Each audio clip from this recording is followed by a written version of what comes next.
Bonjour, mon nom est Louis-Philippe Papillon. Aujourd'hui, je vais vous montrer un peu, je vais vous parler des différents IOX avec Geotab, plus au niveau des installations. Donc, j'enlève ma casquette de développeur, programmeur, je mets ma casquette d'installateur. C'est des questions qui reviennent souvent chez nous.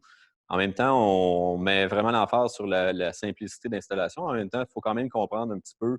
Des fois, c'est comme trop simple, là. Ça se fait tout seul. Puis, on se pose des questions en tant qu'installateur. Donc, j'essaie de démystifier un petit peu ça aujourd'hui avec vous.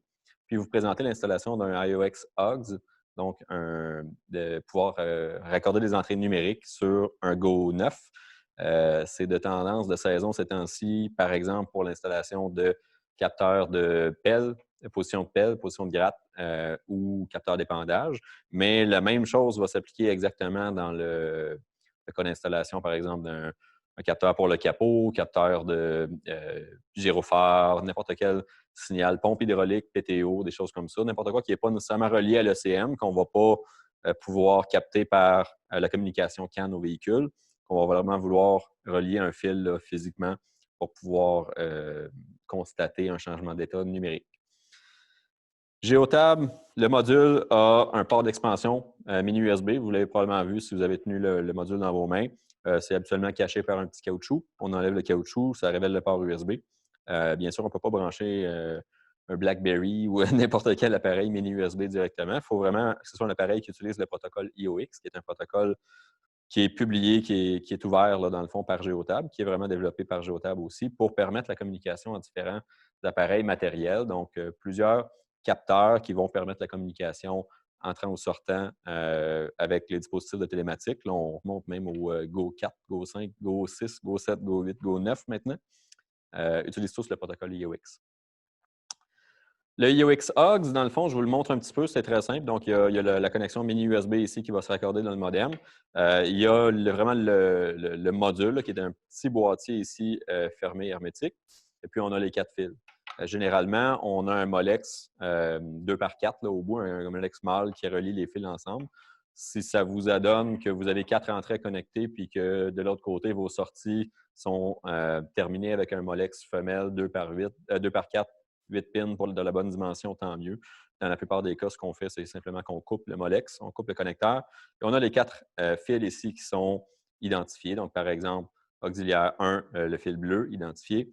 Auxiliaire 2 va être le fil orange. Auxiliaire 3 va être le fil vert. Auxiliaire 4 va être le fil blanc.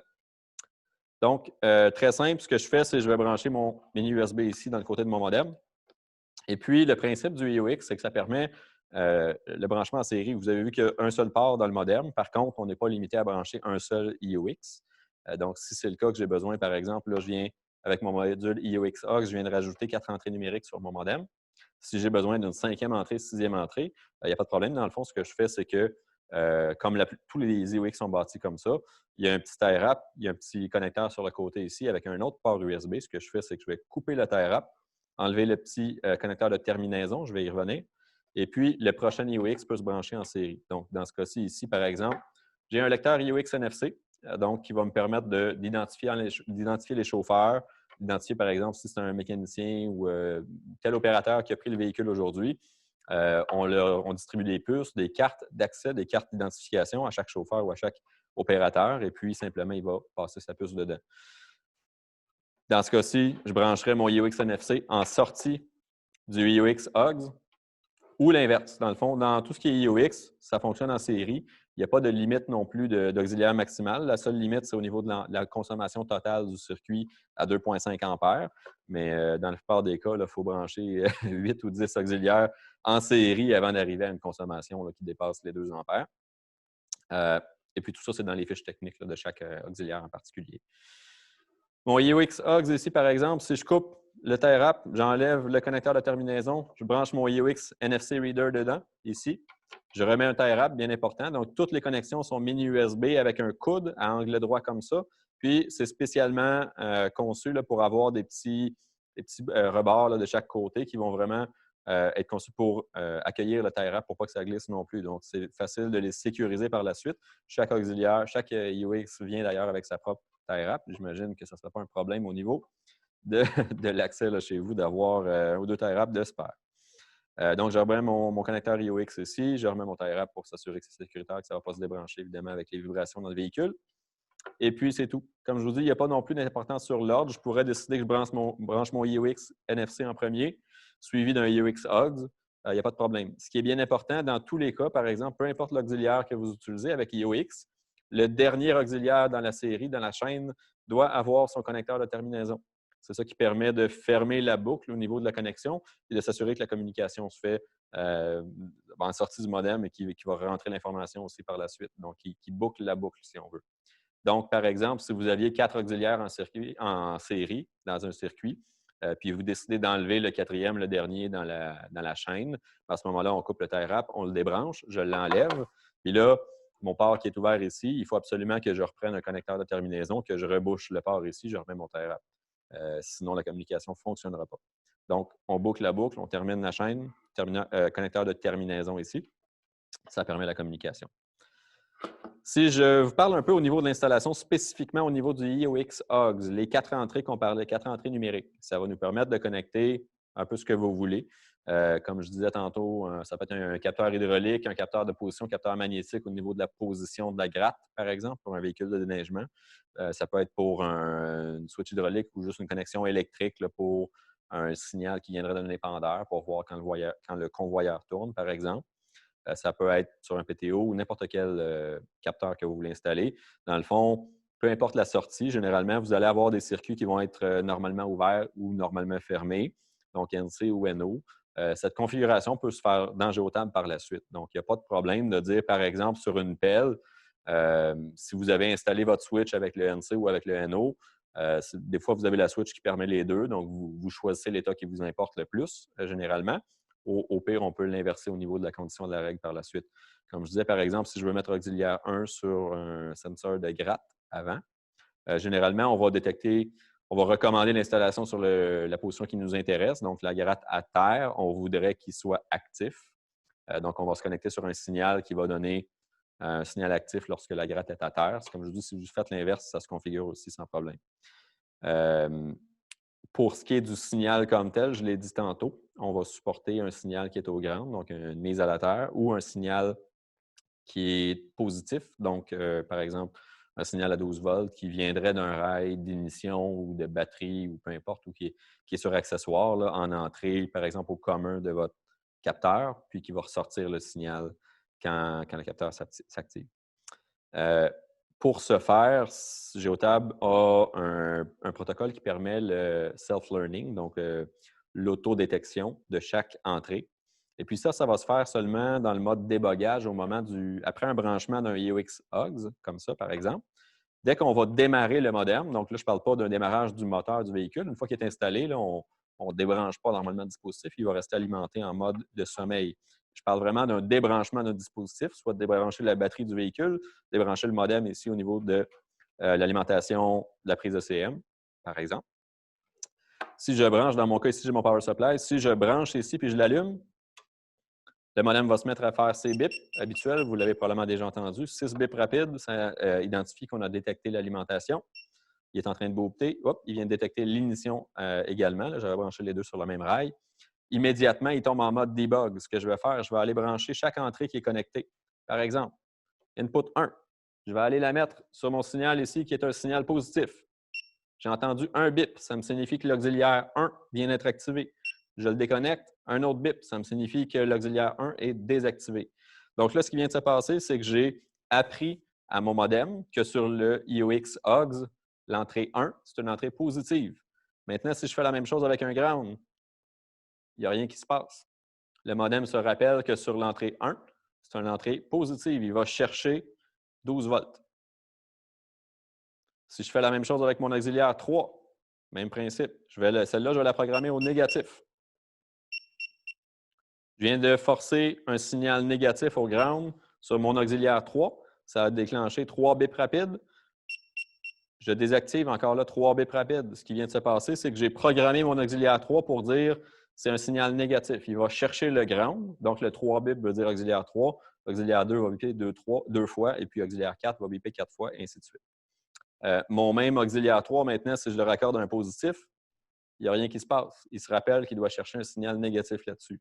Donc, très simple. J'ai complété mes installations, j'ai testé avec le multimètre, j'ai fait mes raccords, mes calibrations de mes capteurs, tout est beau. Je vais les raccorder à mes entrées auxiliaires 1, 2, 3, 4 au besoin sur le géotable. Je vais débrancher le modem, rebrancher le modem, allumer l'ignition. Immédiatement, je vais aller à tour de rôle activer et désactiver mes capteurs, déclencher des changements d'état, par exemple, sur l'appel, le PTO, peu importe. Ça va forcer le modem à émettre des bips. Là, les bips, les autres bips qu'on entend ici, c'est au niveau de la confirmation de l'activation de mon modem. Donc, 2 bips signifiaient qu'il y avait une connexion au réseau cellulaire. 3 bips signifiaient une connexion au réseau satellite, donc le fixe au niveau du GPS. Puis un bip rapide tantôt là, qui n'était pas synchronisé avec le capteur voulait dire qu'on avait trouvé l'alimentation de l'ignition. Donc, tout ça, c'est dû au mode débogage du modem, puis c'est uniquement suite à un branchement pendant quelques minutes. Une fois que vous refermez la porte, vous avez confirmé l'installation, le chauffeur part avec dans l'utilisation quotidienne. Tout ça, ça ne surviendra jamais. Ce n'est pas à chaque fois qu'il va lever l'appel qu'il va entendre un bip. Simplement après un nouveau branchement ou un nouveau débranchement, rebranchement du modem. Il se met en mode calibration. Si je fais l'inverse, je referme le modem ici, puis je le rallume. Je vais attendre quelques secondes, je vais le rallumer. Dans le fond, c'est que, même principe, on vient de rebrancher le modem, on vient de partir l'ignition en même temps. Il vient de se mettre en mode débogage et puis en mode self-learning au niveau du IOX Hogs. Si je ne fais rien, il se rappelle de sa configuration précédente. Si je déclenche des changements d'état, à ce moment-là, il va l'apprendre. Donc, mon auxiliaire 1 ici, le fil bleu, je viens de le brancher au négatif. Tantôt, je l'avais mis au positif. Là, il vient d'apprendre dorénavant, pour toutes les utilisations subséquentes, il va chercher du négatif sur input 1, du ground, donc. Et puis, il va chercher aussi, dans ce cas-ci, je vais faire la même chose sur mon input 3. Mon input 3 vient de biper 3 fois rapide, encore 3 fois rapide quand je le désactive.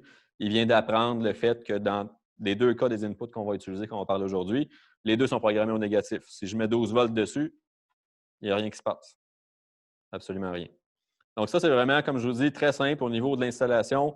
Maintenant que vous le savez, en tant qu'installateur, par exemple, il n'y a pas à se casser la tête. Je fais mes installations physiques, je fais mes raccords dans Géotable comme j'ai besoin. Il faut juste se rappeler qu'est-ce qui est connecté où, dans le sens de, par exemple, l'appel, c'est auxiliaire 1, l'épandeur, c'est auxiliaire 2, le PTO, c'est auxiliaire 3, peu importe. La gratte de côté, l'aile de côté, par exemple, c'est auxiliaire 4. Autre chose que je voulais mentionner, par exemple, si j'ai besoin de 8 auxiliaires, 8 entrées, si j'ai besoin de plus que 4 entrées, en fait, bien évidemment, mais comme je vous parlais tantôt, on peut mettre 2 en série. La seule chose qui est spéciale dans le cas du IOX Hogs, il y a 2 petits fils dans le fond, rouge et noir ici, qui sont jointés ensemble, qui sont shortés, là, mis ensemble par une connexion avec du heat shrink, du tube de la gaine auto-rétractable.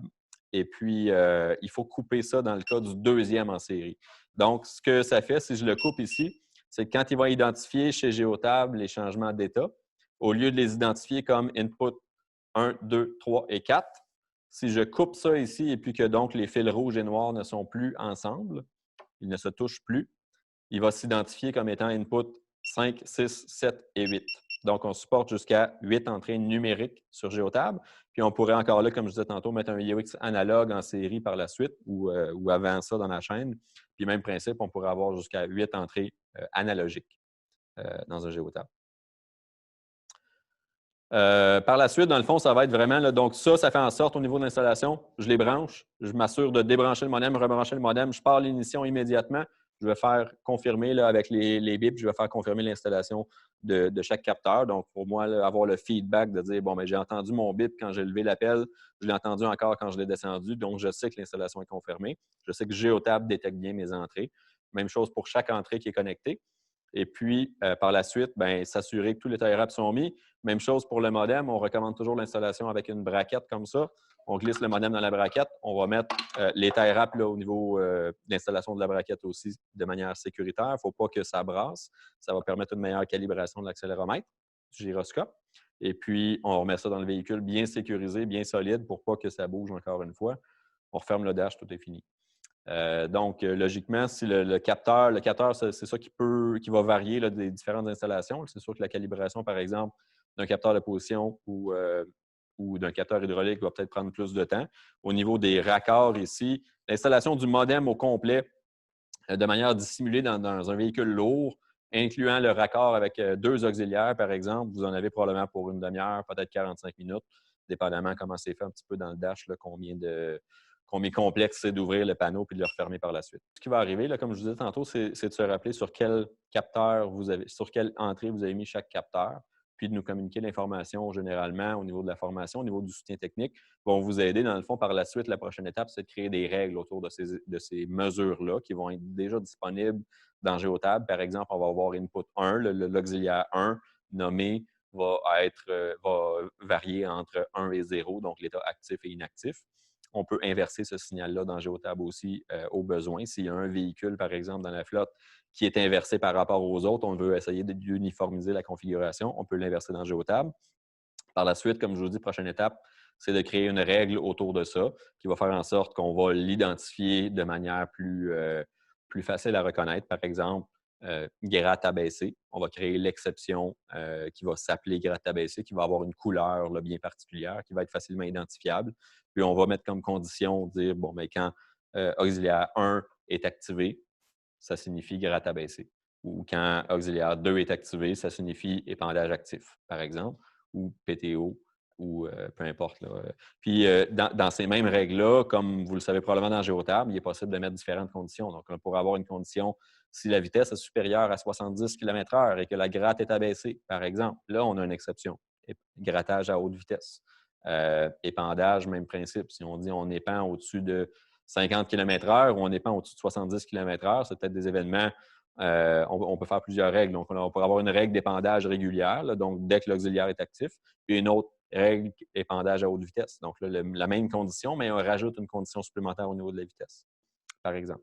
Donc, ça, c'est vraiment au niveau de l'application. Vous voyez avec le département de formation, avec Mélanie, avec son équipe, au soutien technique, ils peuvent vous aider là-dessus aussi.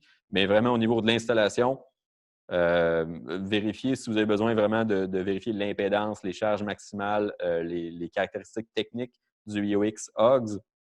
Le plus simple, c'est de chercher sur Google, par exemple, IOX, OGS, AUX, Support Document, donc le document là, vraiment de documentation là, par rapport au IOX OGS.